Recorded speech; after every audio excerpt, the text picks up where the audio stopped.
Welcome to the Books of Titans podcast hosted by Eric Rostad. Join him on his 15-year journey through the immortal books. He'll share what he's learning, explore profound ideas across time and cultures, and share the one thing he always hopes to remember from each immortal book. Today I'm going to cover Orestes, the tragedy play by Euripides. This is from Book 6 from my 2025 reading list, and I am making my way through all of the tragedy plays by Euripides. I'm getting near the end. That was not the original plan. I just was going to read two or three plays by each of the tragedy writers, but I quickly fell in love with the tragedies, starting with Aeschylus and then reading those by Sophocles and then now those by Euripides. Euripides has the most out of all the tragedy playwrights. He's got 19 that have survived out of more than 100 that he wrote. The other tragedy playwrights also wrote around 100 or perhaps a little more than 100, of which we only have a few that have survived. But I've enjoyed them so much, and so much so that I've even gotten the books of fragments and have been reading through those, where we don't have the full plays, but we do have little small fragments of them. Maybe Aristotle quoted it, or but the whole play has been lost, or maybe we found a fragment of that play that we know comes from there. And it's fascinating to me. I love just seeing what these playwrights wrote about, and one story that comes up quite often is this story of Orestes. And so the first great tragedy play that we have is the Oresteia, a trilogy by Aeschylus, and this follows the same story of Orestes and the things that go on along with that. So Sophocles also wrote about this play, and there are plays called Electra by both Sophocles and Euripides as well. And so a lot of components of the story, it shows up a lot. And I think the main reason why is it hits on so many areas of justice. As I was reading this particular play, I just kept thinking, it's someone starting law school, like this should be the first thing that they read. It brings up so many different points about justice, hard, difficult questions, and just some great things to ponder. So with any of these tragedy plays, I always start by trying to note four things and just kind of keeping them in my mind throughout the entire tragedy play. And those four things are to acknowledge who the chorus is. The second thing, where is this taking place? So the location, who is the first speaker? And then the timeline, just more the mythological timeline, like where is this, when is this taking place in all of the stories of mythology? Where does this fit? So let's just go through those quickly for Orestes here. The chorus is made of women of Argos. And the really interesting thing about that is that we hear from the chorus a lot, but we also hear from the citizens of Argos. And they've kind of formed a mob, and they're talking about justice in their own way. And so it's just interesting to see, do the women of Argos follow what the citizens of Argos are saying? Are they changing throughout the play? Are their minds changing about what Orestes has done?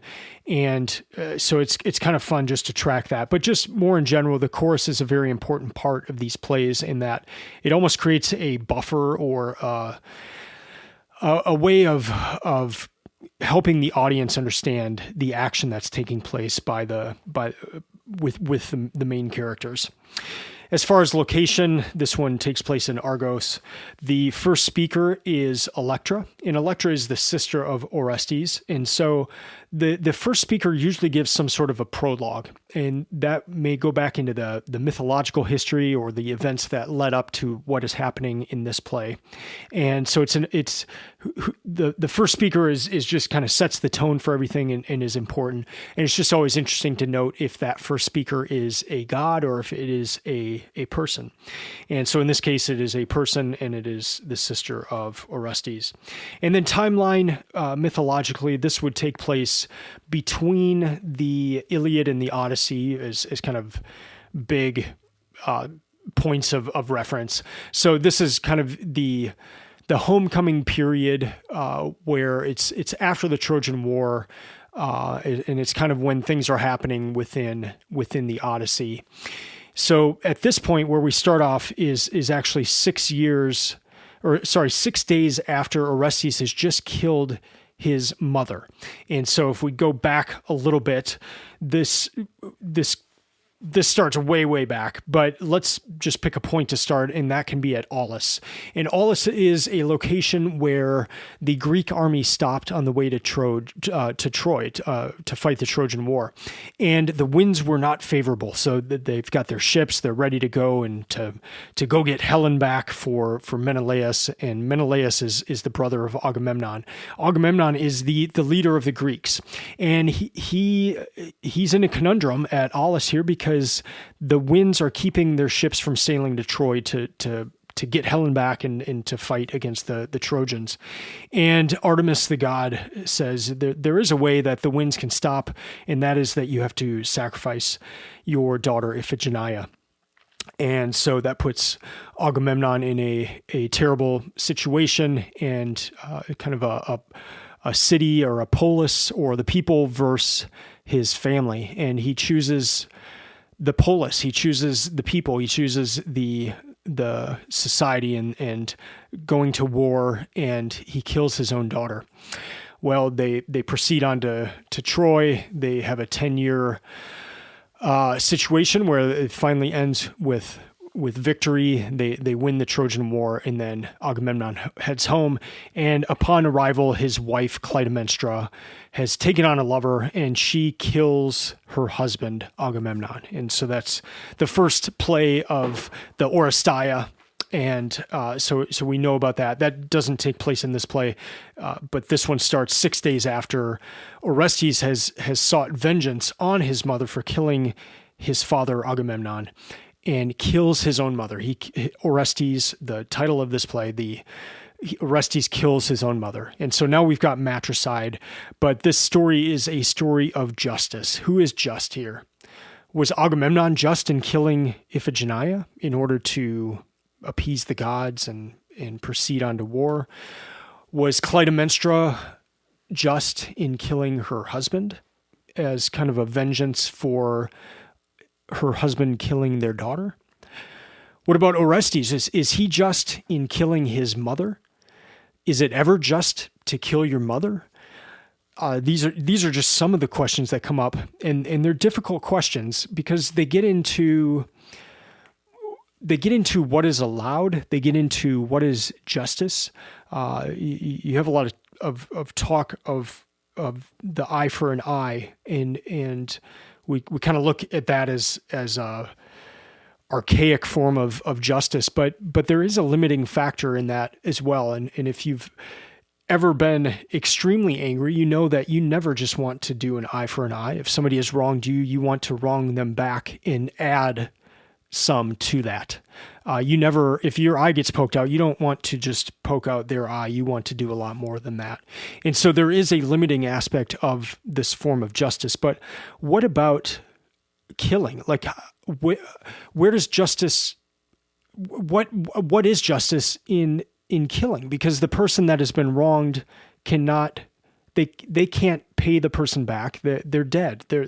So how do you do justice in that situation? And if it's an eye for an eye, that means a family member is going to then enact justice, and then another family member will get back at that other person, and then you wind up in this Romeo and Juliet family situation, or the Hatfields and the McCoys, to where it's this endless cycle of violence. And how does that end?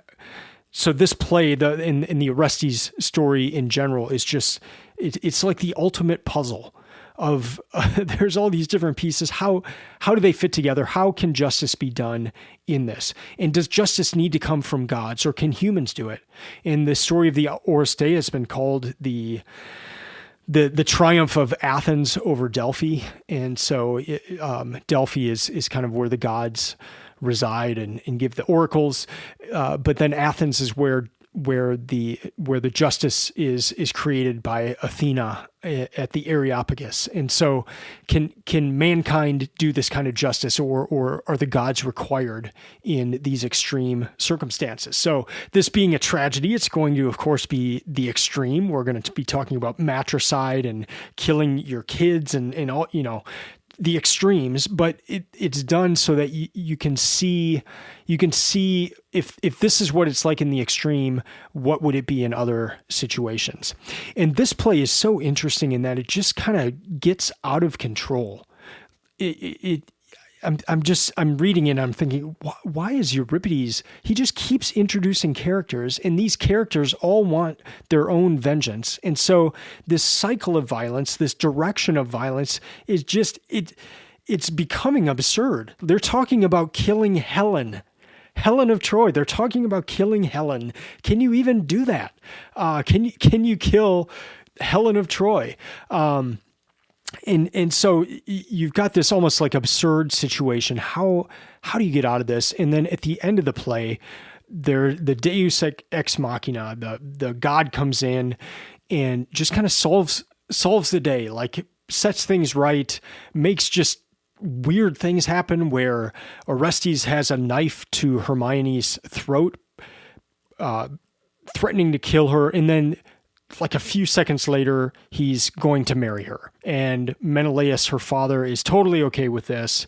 And it's just, what just happened here? Why this absurdity? And it just doesn't seem to fit with Euripides. Like some of the tragedy plays just have a much cleaner ending, and it's not just this absolute chaos. Then, all of a sudden the God comes in and, okay, we're fine with everything that just happened here.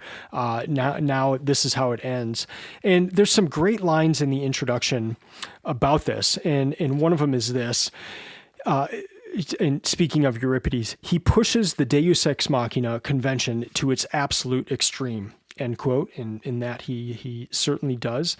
But then this other quote here, Horace, in The Art of Poetry, said that tragedians should not introduce a god unless the knot of the plot was so difficult to unravel that divine intervention was the only possible solution. End quote. That's really what you see happen here.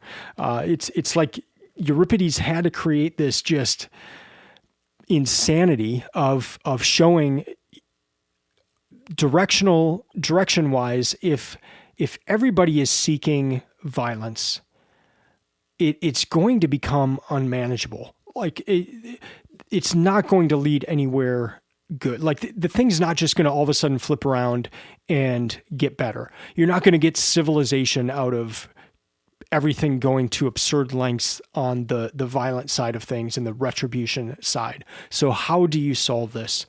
And one thing that came to mind when I was reading this play is Gandhi, and how the nonviolent approach, how that shifted everything, because everybody expects the violent approach. You read this play, you read Orestes, and yeah, that makes sense. Okay, this guy was wronged in this way. He's going to do things this way. Okay, that I understand that. Violence, I understand that desire for revenge or justice, and I understand the violent side of it. But what if one of the characters had taken a nonviolent approach? And maybe this is naive, maybe this is crazy talk, but this is what I kept thinking about in this play. And it's almost like yes, you can have the Apollo god come in at the end with Helen by his side and just kind of set everything right. But what are other ways that you could solve what's happening here? And I could only come up with two. And one was this nonviolent aspect. And the reason I say that is because it shifts the direction. Everything else is towards violence and revenge. If one person comes in and shifts the direction into a nonviolent direction, it changes everything. The only other thing I could think of was forgiveness. Like, what if one of the characters had said, you know what, enough is enough. I forgive you. I forgive you for this. Like, it would have just blown their mind, and maybe they still would have slaughtered the person after they forgave him. Who knows? But you almost need this just radical shift in direction if everything is going in kind of a crazy way. So maybe that's naive, maybe that's crazy, but those were some of the things I was thinking of. But I think this is one of those plays that just, it makes you do that. It makes you consider all these different aspects of justice, and like, how would you solve this? Like you come in as the leader of this town of Argos, and you see what's happened. Like, what would you do? How would you stop? You just throw everybody in prison, or do you just kill them all? Like, what, there's more violence. Like, how do you solve this? Like, what would you do? And so I love these kind of things. They just make you think, and I love too just how upset I was at the beginning of thinking about this ending, because it was so disturbing, and it was like a child wrote it, in the sense of like, oh, okay, let's just forget about everything that just happened like 5 seconds ago, and everything's okay now. They're going to get married and all. Like, it was just such a crazy ending. But perhaps Euripides did that to draw out that kind of response, and to make you think about what is going on. So part of this project is to make mistakes. Part of this reading project, make mistakes, kind of think out loud, figure out what I'm thinking about things in real time. And so that's what I try to do in this episode. And so maybe a week from now, I think differently about this. Maybe a month from now, a year from now, I have a completely different thought on this. But this is what I thought of as I was reading Orestes and kind of since finishing the play. So if you have read Orestes, if you've read some of the other plays about this story, I would love to hear from you. You can email me at eric@booksoftitans.com, or I really appreciate if you wanted to comment, to comment on the Substack, which is where this podcast originates. You can comment right there, and then other people can comment on that. They can see your comment, and we can hopefully start a conversation around this. But yeah, not my favorite Euripides play, but one that really does make you think. And then I've just spent so much time with this Orestes story between Aeschylus, Sophocles, and Euripides that it's an important story, and it's one that just brings out so many different things to think about, especially in the area of justice. That's going to do it for this episode. Thank you for listening. I know this was a little different format than usual. I didn't have the one thing other than just perhaps kind of that Gandhi non-violence thing, and would that have worked in this situation in really just on the directional side of things, of shifting the entire direction of where everything else was headed. It almost would have just been such a drastic reversal of somebody choosing a nonviolence approach, or even forgiving what had been done to them, that you just kind of wonder, like, would that have shifted everything, or would that kind forgiving person just have been annihilated immediately for acting so silly? Well, I'll be back next week with another episode. Thank you for listening. Until then, keep reading, keep listening, and keep learning. I'm out.